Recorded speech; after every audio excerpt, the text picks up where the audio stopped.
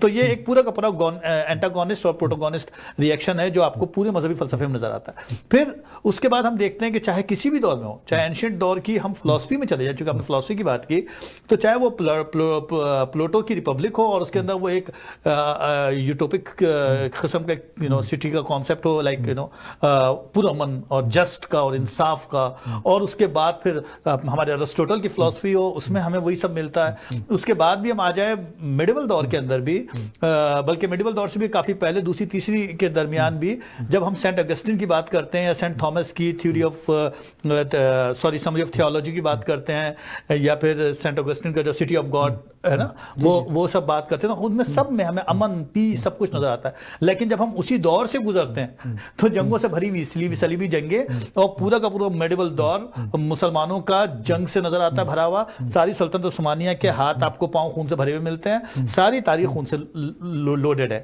پھر کانٹمپریری ٹائم میں بھی ہم کو یہی سب کچھ نظر آتا ہے، لیکن فلسفی ہمیں پیرالل نظر آتی ہے. تو یہ جو پروٹاگونسٹ اینٹاگونسٹ ریئیکشن ہے، یہ جو ٹوگیدر ہے، یہ جو پیس اور امن کے درمیان رات اور دن کا جو ایک کنیکشن ہے، وہ اپنے تئیں ایک کانٹروورشل ہے. اس کو ہم کسی بھی طریقے سے اوائڈ یا اگنور نہیں کر سکتے.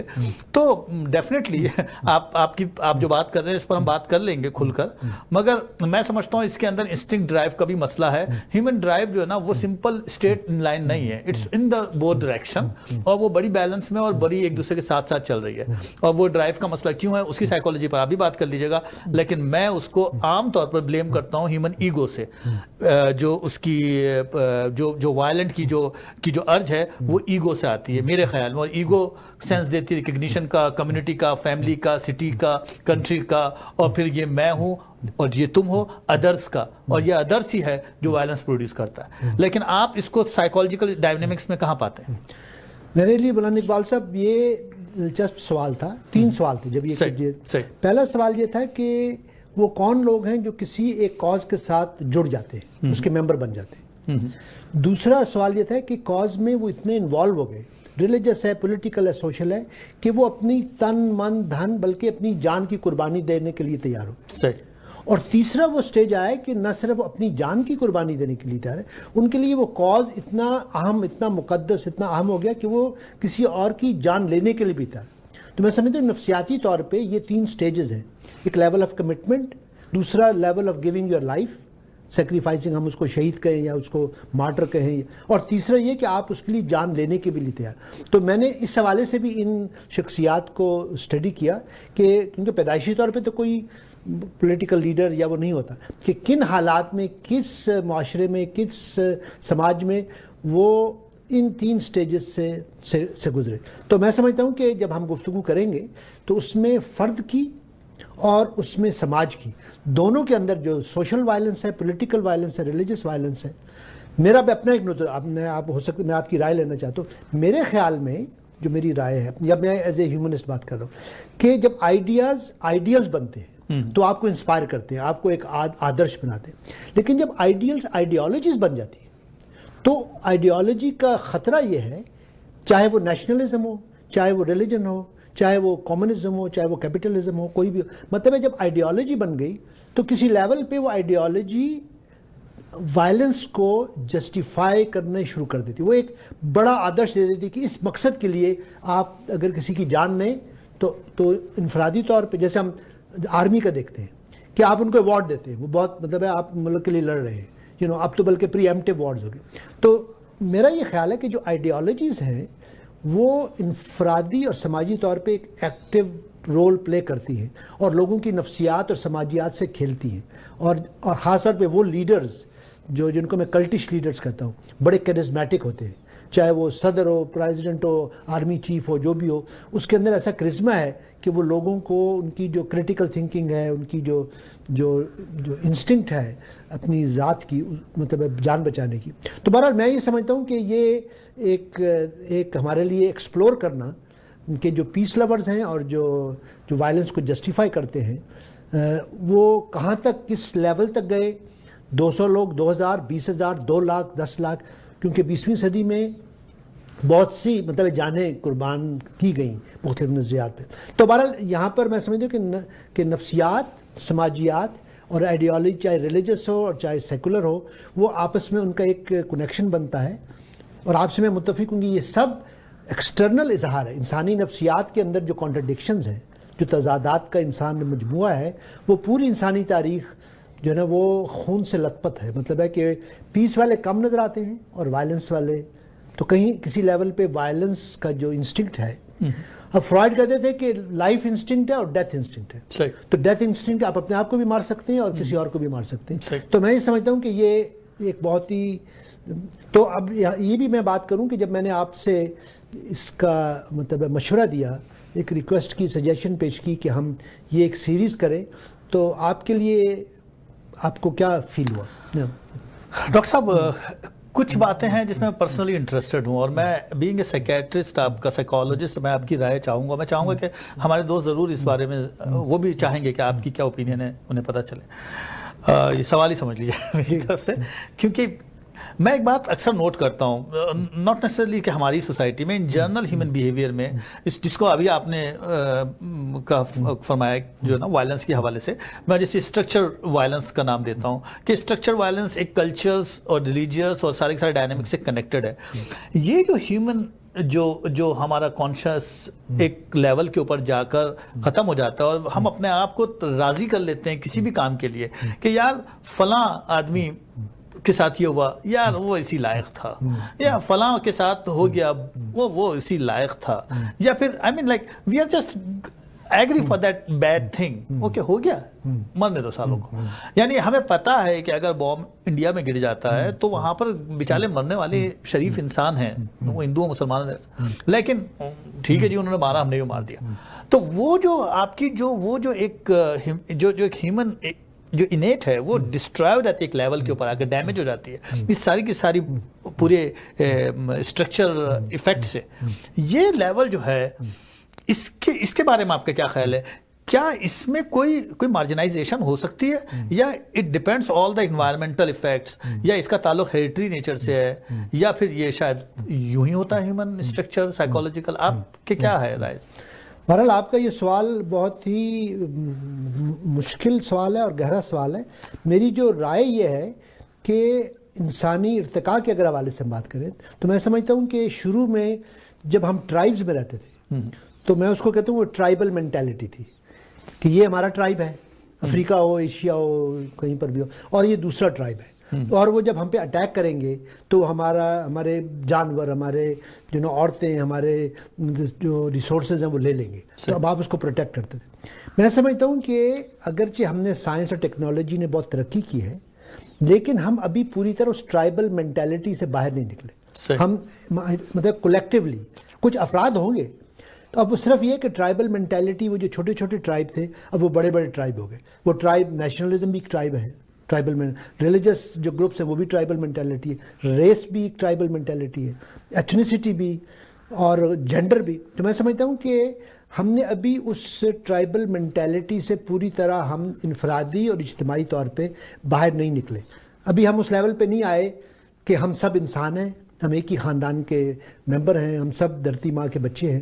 تو میں سمجھتا ہوں کہ یہ ایک پروسیس ہے, اور ہماری جو ڈسکشنز بھی ہیں یہ بھی لوگوں کے اندر ایک شعور, سماجی سیاسی شعور بیدار کرنا ہے کہ ہمارا رشتہ انسانیت کا ہے, اور ہمارے لیے افغانی بچہ ہو یا امریکی بچہ ہو، جیسے آپ نے کہا، وہ یہودی بچہ ہو یا مسلمان بچہ ہو، ایک بچہ معصوم ہے، ایک عورت مظلوم ہے، ایک غریب مظلوم ہے، جو مطلب ہے اس پر جبر ہو رہا ہے، تو ہم ایک اویئرنیس پیدا کریں کہ لوگوں کے اندر کس طرح ایک امن کی اور ایک باہمی ایک ہارمونیس لیونگ کی کیا کنڈیشنز ہیں جن میں ہم یہ کر سکتے ہیں. بہرحال یہ ایک بڑا موضوع ہے، لیکن میں سمجھتا ہوں کہ مجھے خوشی ہوئی کہ آپ نے میری دعوت کو قبول کیا.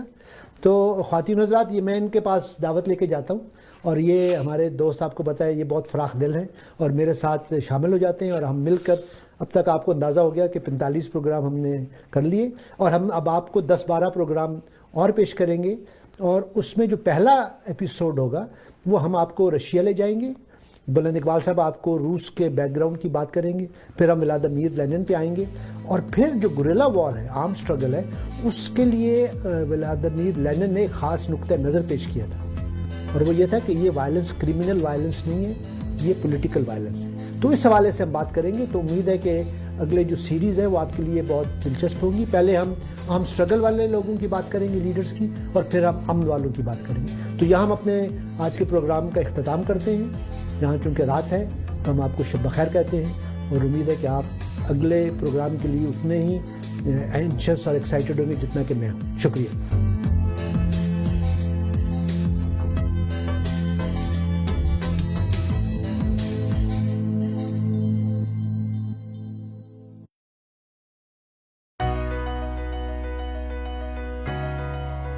Meet Kamran Qureshi. Kamran is an expert in providing personalized advices in the field of mortgage services. He can assist in dealing with purchase transactions, all refinance and equity takeouts, financing for primary or investment properties, transfer from other lenders, debt consolidation. Kamran has been providing mortgage services to the community for the last 17 years.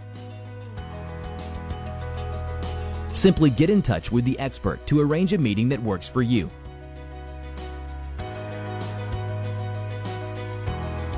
Please call Kamran at 647-280-6663. KK Travels believe in providing everyone with first-class customer service. We take care of not only your air ticket, but dignity and respect as well. We are available on WhatsApp anytime for you, even while you are in Pakistan or any other destination. We provide the lowest price guaranteed and are open to price match any airline. We are KK Travels under supervision of Qais Khan at 905-367-9433 or visit www.qaiskhan.travels.com. Are you looking for a different type of realtor? Meet Sohail Khan, broker owner of Century 21 Innovative Realty Inc.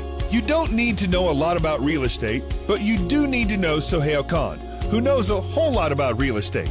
He knows contracts, negotiations, research, he knows the market, and he really knows the area.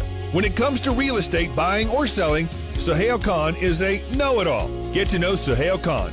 416-822-0305 or at sohailkhan.ca.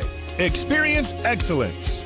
Team Farhan mortgage solutions آپ کی خدمت میں پیش 15 سالہ تجربے کے حامل، آپ کی ضروریات اور مرضی کے عین مطابق کاروباری، رہائشی، تعمیراتی اور زرعی مارگیج سروسز. ہمارا کم ترین مارگیج ریٹ. ٹیم فرحان کو ایک دفعہ خدمت کا ضرور موقع دیجیے گا. And this is my personal promise to you, you will not be disappointed. At Team Farhan, we have a mortgage solution designed for you. مزید معلومات کے لیے 416-569-9294 یا پھر وزٹ کیجیے ہماری website www.teamfarhan.com. Air Wings travel and tours North America کی سب سے بااعتماد اور فاسٹسٹ ایئر ٹریول سروسز. 25 سال کا تجربہ لیے لاتعداد افورڈیبل ٹریول ڈیلز کے ساتھ. Excellence in customer services on just one phone call. یہ ہے Air Wings travel and Tours. For booking call now 1855-247-9464 اور 905-272-2300. Air Wings travel and Tours. Was your family or business prepared for this financial crisis? Want to learn how I prepare my clients with the essential financial planning pyramid for any financial crisis come their way? Hello, this is Zahid Sayed from Arooj Financial. For your complimentary Zoom or Skype meeting, call my office at 905-624-0008 or visit aroojfinancial.com. Ted Rogers was a visionary of his time. After founding Rogers Communications, he knew his next success would happen here in downtown Mississauga. Mississauga is Canada's 6th largest city. Businesses are growing. New jobs are being created. The stage is now set for something incredible. M-City, a new groundbreaking condominium community. M-City is in the heart of Mississauga, with its residents at the center of it all. For fashion and entertainment, Square One is at your doorstep. With local grocery stores and farmers markets close by. The area is bustling with restaurants, entertainment, and nightlife. M-City is also central to Mississauga's arts and cultural scene. Celebration Square, the City Center, and Living Arts Center are places residents can enjoy major community events. M-City has over 2 acres of parkland that connect to the John Budd Cleary Park and Korea Park. Sheridan College's Hazel McCallion campus and the U of T's Mississauga campus are close by. Students living at M-City can head to campus or the Central Library within minutes. Getting virtually anywhere is simple with easy access transit in every direction. M-City's 10-tower community faces Burnhamthorpe Road, one of the city's major thoroughfares. Now, the ideal picture for modern and sustainable living, M-City is the future-ready condo community that has it all together. Something Ted Rogers envisioned when he bought the land over 50 years ago.